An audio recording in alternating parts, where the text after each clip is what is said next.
പ്രിയപ്പെട്ട സുഹൃത്തുക്കളെ, ഞാൻ ഡോക്ടർ മരിയ മാത്യു, വെറ്റിനറി ഡോക്ടറാണ്.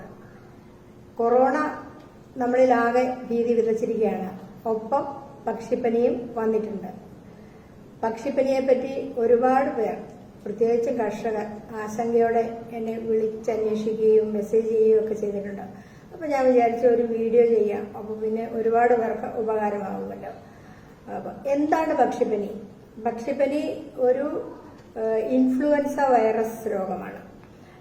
നമ്മുടെ സാധാരണ കോൾഡ് ഉണ്ടാക്കുന്ന, അല്ലെ നമുക്ക് ജലദോഷം ഉണ്ടാക്കുന്ന വളരെ നിരുദ്രപകാരിയായ വൈറസിന്റെ ഫാമിലിയിൽപ്പെട്ടതാണ്. എന്നിരുന്നാലും ഇത് ഒരു കൊടും ഭീകരനാണെന്ന് വേണം പറയാൻ. ഹൈലി പത്തോജനിക് ഏവിയൻ ഇൻഫ്ലുവൻസ H5N1 എന്നാണ് ഇദ്ദേഹത്തിന്റെ പേര്. 1997 വരെ പക്ഷികളിൽ മാത്രം ഒതുങ്ങി നിന്നിരുന്ന ഒരു രോഗമായിരുന്നു ഇത്. അപ്പൊ പിന്നെ നമുക്ക് വലിയ ബുദ്ധിമുട്ടൊന്നുമില്ല പക്ഷികളുടെ രോഗം. പക്ഷേ 1997 ഹോങ്കോങ്ങിൽ പക്ഷികളിൽ നിന്ന് അത് മനുഷ്യർക്ക് ബാധിച്ചു എന്ന് തന്നെയല്ല, 60% മരണനിരക്കുണ്ടായി. കൊറോണയൊക്കെ നമ്മൾ അങ്ങനെ അങ്ങ് പേടിക്കുന്നില്ല. കാരണം 3 to 4, 2 to 3, 4 എന്നും പറയുന്നു. അത്ര % മരണനിരക്കേ ഉള്ളൂ. വന്ന ഒരു ഓളമൊക്കെ ഉണ്ടാക്കിയിട്ട് കൊറോണ അങ്ങ് പൊയ്ക്കൊള്ളും. പക്ഷേ H5N1 അങ്ങനെയല്ല. മനുഷ്യർക്ക് വന്നാൽ മരണനിരക്ക് വളരെ കൂടുതലാണ്. പിന്നെ മറ്റൊന്ന്, നമ്മുടെ ശാസ്ത്രലോകം ഭയക്കുന്ന, WHO ഒക്കെ ഭീതിയോടെ നോക്കിക്കാണുന്ന ഒരു കാര്യം, കൊറോണ മനുഷ്യരിൽ നിന്ന് മനുഷ്യരിലേക്ക് വളരെ പെട്ടെന്ന് പകരുകയാണ്. അതുപോലെ H5N1 മനുഷ്യരിൽ നിന്ന് മനുഷ്യരിലേക്ക് പകരാൻ തുടങ്ങിയാൽ പിടിച്ചാൽ കിട്ടുകയില്ല. മരണനിരക്ക് 60%. അതുകൊണ്ട് മാത്രമാണ് WHO ഒരു പ്രോട്ടോകോൾ ഉണ്ടാക്കിയിട്ടുണ്ട്. ലോകരാജ്യങ്ങളെല്ലാം ആ പ്രോട്ടോകോൾ അനുസരിക്കുന്നുണ്ട്. എവിടെയെങ്കിലും H5N1 രോഗബാധ റിപ്പോർട്ട് ചെയ്താൽ ആ സ്ഥലം, ഏത് ഫാമാണോ അല്ലെങ്കിൽ ഏത് വീടാണോ ആ സ്ഥലം എപ്പി സെന്റർ എന്ന് പറയും, അതിന് ചുറ്റും 1 കിലോമീറ്ററിലുള്ള കോഴികളെയും പക്ഷികളെയും, കോഴി, താറാവ്, ഓമന പക്ഷികൾ എല്ലാത്തിനെയും കൊന്ന് ശാസ്ത്രീയമായി സംസ്കരിക്കുക എന്നുള്ളതാണ് പ്രോട്ടോകോൾ.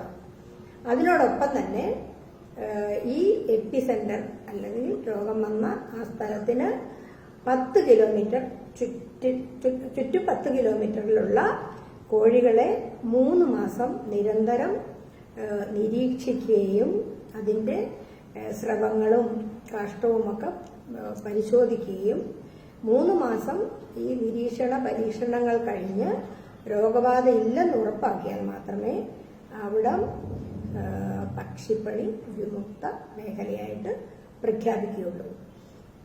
പിന്നെ കർഷകര് വളരെ വേദനയോടെയാണ്, നമുക്കറിയാം, വളരെ ഓമനിച്ച് വളർത്തുന്ന ഓമന പക്ഷികളുണ്ടാവും. അല്ലെങ്കിലും ഒരു 2 കോഴിയെ വളർത്തുന്ന കർഷകനാണെങ്കിൽ പോലും ഒരു രോഗവുമില്ലാത്ത അവസ്ഥയിൽ അതിനെ കഴിച്ച് ഞെരിച്ച് കൊന്നു കളയുക എന്ന് പറയുന്നത് വേദനാജനകമായ കാര്യമാണ്.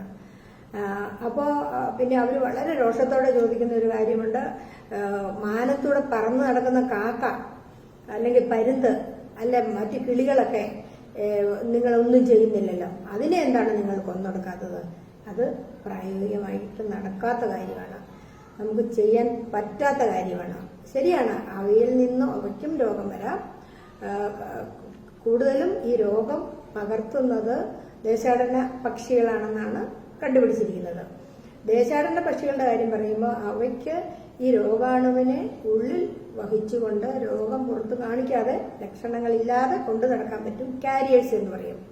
അപ്പോൾ ഇവയിൽ കാരിയേഴ്സും ഉണ്ടാവും. അപ്പൊ നമ്മൾ ഒരു ഫാം നടത്തുകയാണെങ്കിൽ നമ്മൾ ബയോസെക്യൂരിറ്റി എന്ന് പറയും. നമ്മൾ രോഗാണുവിനെ ഉള്ളിലേക്ക് കടക്കാതെ ഉള്ള മാർഗങ്ങൾ അവലംബിക്കുക. അപ്പൊ ഈ നമ്മൾ കാക്കയുടെയൊക്കെ കാര്യം പറയുന്നു. ഒരു രോഗം ബാധിച്ച കാക്കയുടെ കാഷ്ടത്തിലുമൊക്കെ രോഗാണു ഉണ്ടാവും. അപ്പൊ നമ്മൾ ഒരു ഫാർമർ ചെയ്യേണ്ടത്, ഒരു കൃഷിക്കാരൻ ചെയ്യേണ്ടത്, ഫാമിന്റെ അകത്ത് ഉപയോഗിക്കാനായിട്ട് പ്രത്യേക വസ്ത്രങ്ങളും ചെരുപ്പുമൊക്കെ സൂക്ഷിക്കുക എന്നുള്ളതാണ്. ബയോസെക്യൂരിറ്റി ഒരുപാട് കാര്യങ്ങളുണ്ട്. ആ കാര്യങ്ങളൊക്കെ ഞാൻ വേറെ ഒരു വീഡിയോയിൽ പറയാം. പിന്നെ ഈ രോഗം ബാധിക്കാൻ എന്താണ് കാരണം?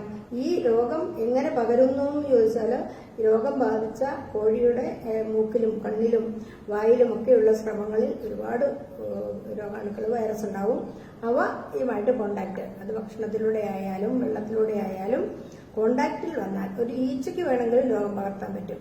ഇപ്പം ഈ കോഴിയെ പരിചരിക്കുന്ന ആൾക്കും വേണമെങ്കിലും രോഗാണുവിനെ പകർത്താൻ പറ്റും. അപ്പോൾ ഇത് വന്നു കഴിഞ്ഞാൽ, കണ്ടുപിടിച്ചു കഴിഞ്ഞാൽ, ഞാൻ പറഞ്ഞു ഈ കള്ളിങ് അഥവാ ഈ കോഴികളെ, ചുറ്റുപാടുമുള്ള കോഴികളെ കൊന്നൊടുക്കലാണ് ഇതിനൊരു പ്രിവെൻഷൻ. ഈ പ്രിവെൻഷൻ എന്തിനാണ്? കോഴികൾക്ക് വേണ്ടി മാത്രമല്ല, നമ്മളതിനെ പ്രിവെന്റ് ചെയ്തില്ലെങ്കിൽ, ഇപ്പൊ ഈ വേദനയോടെ പറയുന്ന പെറ്റ് ഓണേഴ്സിനോടൊക്കെ എനിക്ക് പറയാനുള്ളത്, നമ്മൾ ആ കോഴികളെ അവിടെ കൊന്നൊടുക്കിയില്ലെങ്കിൽ നിങ്ങളൊരു ത്യാഗമാണ് സഹിക്കുന്നത് എന്ന് വെച്ചാലും, അല്ലെങ്കിൽ ഈ രോഗം വളരെ പെട്ടെന്ന് പടർന്നു പിടിച്ച് നിങ്ങളുടെ കോഴികളെ മാത്രമല്ല, നിങ്ങളുടെ പെറ്റ് ബേഡ്സിനെ മാത്രമല്ല, അത് നമുക്ക് പിടികിട്ടാത്ത അത്രയും ദൂരം ആ രോഗാണു വ്യാപിച്ച് ബാക്കി മൊത്തവും നിങ്ങളുടെ കോഴികളെയും ബാക്കിയുള്ളത്. പ്രിയപ്പെട്ട കർഷക സുഹൃത്തുക്കളോടും പെറ്റ് ഓണേഴ്സിനോടും പറയാനുള്ളത്, ഇത് വളരെ പെട്ടെന്ന് വ്യാപിക്കുന്ന ഒരു രോഗമാണ്. നിങ്ങൾ ഈ 1 കിലോമീറ്ററിലെ കോഴികളെ കൊന്നൊടുക്കിയില്ലെങ്കിൽ അത് നമ്മുടെ സംസ്ഥാനം മുഴുവനുള്ള കോഴികൾ ചത്തൊടുങ്ങാനൊരു കാരണമാകും. അപ്പൊ നിങ്ങളുടെ ഈ ത്യാഗം നമ്മൾ വല്ലാതെ വിലമതിക്കുന്നു. നിവൃത്തിയില്ലാഞ്ഞിട്ടാണ്. നമുക്ക് ലോകരാഷ്ട്രങ്ങളുടെ മുമ്പിൽ പോലും ആൻസർ പറയേണ്ട ഒരു കാര്യമാണ്. പിന്നെ ഈ രോഗം നമ്മൾ പറഞ്ഞു, ഈ രോഗം ഹോങ്കോങ്ങിൽ മനുഷ്യരിലേക്ക് പടർന്നു. അതാണ് ഏറ്റവും ആശങ്കയുണ്ടാക്കുന്ന കാര്യം. അപ്പോൾ എല്ലാ ആളുകൾക്കും, ഇപ്പൊ കൊറോണ പോലെ എല്ലാവരിലേക്കും ഒന്നും ഈ രോഗം പടർന്നു പിടിക്കുന്ന ഒരു വിഷയമല്ല. ഈ രോഗം കിട്ടാൻ സാധ്യതയുള്ളത് കർഷകർക്ക്, കോഴിയെ പരിചരിക്കുന്ന കർഷകർക്ക്, കോഴിയെ കശാപ്പ് ചെയ്യുന്ന കോഴിയെ കട നടത്തുന്ന ആളുകൾ, പിന്നെ വെറ്റിനറി ഡോക്ടർമാര്, അല്ലെങ്കിൽ മറ്റ് സ്റ്റാഫ്, വെറ്റിനറി ആയിട്ട് റിലേറ്റഡ് ജോലി ചെയ്യുന്ന ആളുകൾ, അതുപോലെ ഈ രോഗം വന്ന ആളുകളെ പരിചരിക്കുന്ന ഡോക്ടർമാരും മറ്റ് നഴ്സുമാരും മറ്റു സ്റ്റാഫും, ഇങ്ങനെ ഈ പക്ഷിപ്പനി ബാധിച്ച കോഴിയുമായിട്ട് കോണ്ടാക്റ്റുള്ള ആളുകൾക്ക് മാത്രമേ നിലവിൽ ഈ രോഗം വരാനുള്ള ഒരു സാധ്യതയുള്ളൂ. പിന്നെ കോഴികളിൽ ഇതിന്റെ ലക്ഷണം എന്താണെന്ന് ഇതിനെ വളർത്തുന്ന ആളുകൾക്ക് അറിയാൻ കൗതുകമുണ്ടാവും. ഈ രോഗം ബാധിച്ചാല് കോഴിയുടെ ചില സന്ദർഭങ്ങളിൽ ഒരു രോഗലക്ഷണവും കാണിക്കാതെ വളരെ പെട്ടെന്ന് കോഴി ചത്തുപോകുന്നതാണ് ഒരു ലക്ഷണം. പിന്നെ കൃത്യമായ ലക്ഷണങ്ങൾ കാണിച്ചും കോഴി മരണമടയാം. ഇതിന്റെ പ്രധാന ലക്ഷണം അതിന്റെ തല നീര് വന്ന് വീങ്ങും, അതിന്റെ പൂവും ആടയും വീങ്ങി അതിനൊരു പർപ്പിൾ നിറമാകും. അത് വളരെ പ്രത്യേകം ശ്രദ്ധിക്കേണ്ട ഒരു ലക്ഷണമാണ്. പിന്നെ വയറിളക്കം ഉണ്ടാകാം. പിന്നെ നർവ്സിനെ ബാധിക്കുന്നത് കൊണ്ട് ഒരു വേപ്പല് പോലെയൊക്കെ വരാം. പിന്നെ വേറെ നമുക്ക് വളരെ കൃത്യമായിട്ട് ശ്രദ്ധിക്കാവുന്ന ഒരു ലക്ഷണമാണ് പിൻ പോയിന്റ് ഹെമറേജസ്. അതായത് സൂചി കൊണ്ട് കുത്തിയ പോലെയുള്ള രക്തപ്പൊട്ടുകൾ കാലിലും പാദത്തിലുമൊക്കെ കാണും ഈ രോഗം ബാധിച്ച കോഴികളുടെ. ഇപ്പം മനുഷ്യർക്ക് ബാധിച്ചാലും ലക്ഷണങ്ങൾ ശ്വാസകോശത്തെയും ദഹനേന്ദ്രിയത്തെയുമാണ് ബാധിക്കുന്നത്. പിന്നെ മനുഷ്യരുടെ കാര്യത്തിൽ ഒരു ആശയ്ക്കുള്ള വകയുള്ളത് എന്താന്ന് വെച്ചാൽ, കൊറോണയ്ക്ക് മരുന്നില്ല, പക്ഷെ ഈ രോഗം പക്ഷിപ്പനി മനുഷ്യർക്ക് ബാധിച്ചാൽ തുടക്കത്തിലെ തന്നെ ചികിത്സ ലഭ്യമാക്കിയാൽ ഇതിന് വളരെ ഫലപ്രദമായ ആന്റിവൈറൽ മരുന്നുകൾ നിലവിൽ ലഭ്യമാണ്. പിന്നെ വേറെ ആളുകൾ ചോദിക്കുന്ന ഒരു ചോദ്യമാണ്, നമുക്ക് മുട്ടയും ഇറച്ചിയും കഴിക്കാൻ പാടുണ്ടോ? പക്ഷിപ്പനി ബാധിച്ച പ്രദേശങ്ങളിൽ നിന്നുള്ള മുട്ടയോ അല്ലെങ്കിൽ കോഴിയുടെ ഇറച്ചിയോ ഒക്കെ കഴിച്ചാൽ നമുക്ക് പക്ഷിപ്പനി വരുമോ? ഒരിക്കലുമില്ല. കാരണം നന്നായി പാചകം ചെയ്യുന്ന ഇറച്ചിയിലോ മുട്ടയിലോ ഈ വൈറസിന് ജീവിച്ചിരിക്കാൻ സാധിക്കില്ല. പിന്നെ മുട്ടയുടെ കാര്യം പറഞ്ഞാൽ അതുപോലെ പിങ്ക് നിറം, നന്നായി പാകം ചെയ്യാത്ത ഇറച്ചിയിൽ പിങ്ക് നിറം ഉണ്ടാവും. അത് നമ്മൾ ശ്രദ്ധിച്ചിട്ടുണ്ടാവും. എനിക്ക് തോന്നുന്നു ചില പ്രിപ്പറേഷൻസ് വലിയ ബ്രാൻഡുകളാണ്.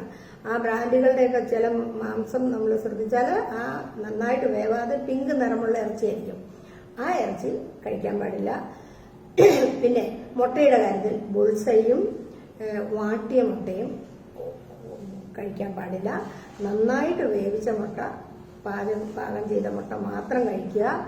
അതുകൊണ്ട് നമുക്ക് മറ്റു രോഗങ്ങളും എന്തെങ്കിലും രോഗാണുബാധ ഉണ്ടായിട്ടുണ്ടെങ്കിൽ അതും ഈ നന്നായി പാകം ചെയ്യുമ്പോൾ നശിച്ചു പോകും. അപ്പോൾ ഇതൊക്കെയാണ് എനിക്ക് ഈ പക്ഷിപ്പനിയെ പറ്റി പറയാനുള്ളത്. അപ്പം എന്തെങ്കിലും രോഗലക്ഷണങ്ങൾ കാണുവാണെങ്കിൽ നിങ്ങൾ അടുത്തുള്ള വെറ്റിനറി ഡോക്ടറെ അറിയിക്കുക എന്നുള്ളതാണ് നമ്മുടെ കടമ.